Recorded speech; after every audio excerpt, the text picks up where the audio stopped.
বন্ধুরা দেখুন তো, এই চারাগুলো কি ডাল থেকে তৈরি করতে চাচ্ছেন গোলাপ ফুলের? অনেকের হয়, আপনাদের হয় না, ডাল শুকিয়ে যায়।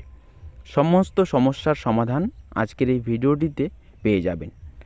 এই চারাগুলো বসানোর সঠিক সময় হলো নভেম্বর, ডিসেম্বর, জানুয়ারি। এই ঠান্ডার সময়টাই ভালো হয়।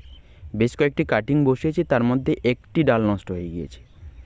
সঠিক সময় হলো এই ঠান্ডা। তো এর জন্য আমি কিছু চারা তৈরি করে দেখাবো। যারা বলেন যে ডাল শুকিয়ে নষ্ট হয়ে যায়, শেকড় হয় না, তারা প্রত্যেকেই ভিডিওটিকে দেখুন।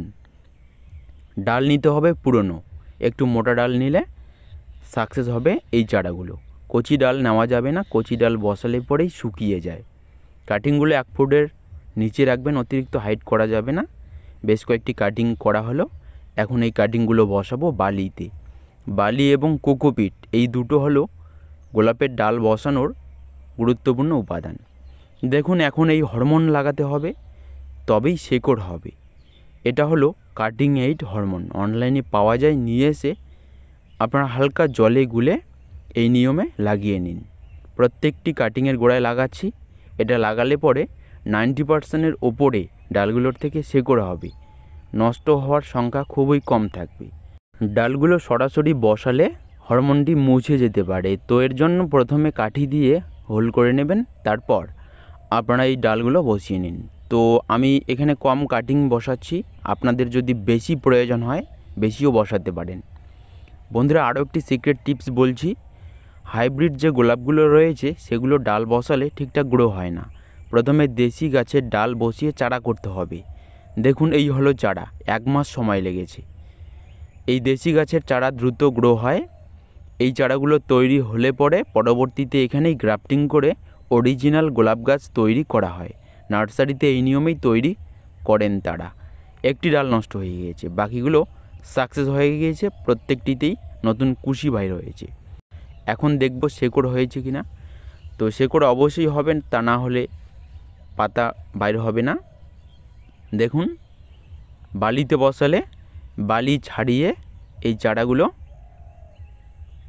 নতুন মাটিতে বসাতে হবে।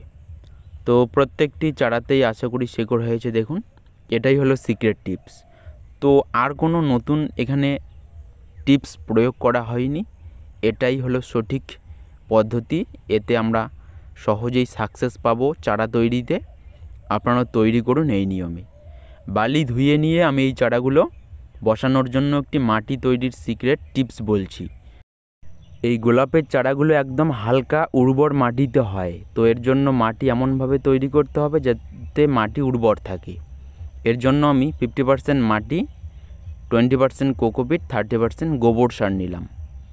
কোকোপিট না থাকলে বালিও সামান্য ব্যবহার করতে পারেন, যাতে এই মাটিটি আলগা থাকে। অতিরিক্ত শক্ত মাটিতে গোলাপ গাছের শেকড় ছড়াতে পারে না। তো এর জন্য আপনারা একটি উর্বর এরকম নর্মাল মাটিতে চারাগুলো বসিয়ে নিন। ছোট চারা অতিরিক্ত বড় টবে লাগানো যাবে না। আমি এখানে 2.5 ইঞ্চি ছোট পটে লাগাচ্ছি। এখানে 1 থেকে 2 মাস রাখার পর পরবর্তীতে আমি বড় টবে লাগাবো।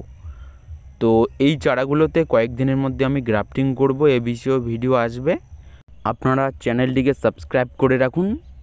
চারাগুলো বসানোর পর 2 থেকে 3 দিন শেডের নিচে রাখতে হবে। অতিরিক্ত রোদ্রে দেওয়া যাবে না, শুকিয়ে যাবে পাতা। তারপর ধীরে ধীরে রোদ্রে বাইর করে দিলে কোনো অসুবিধা হবে না।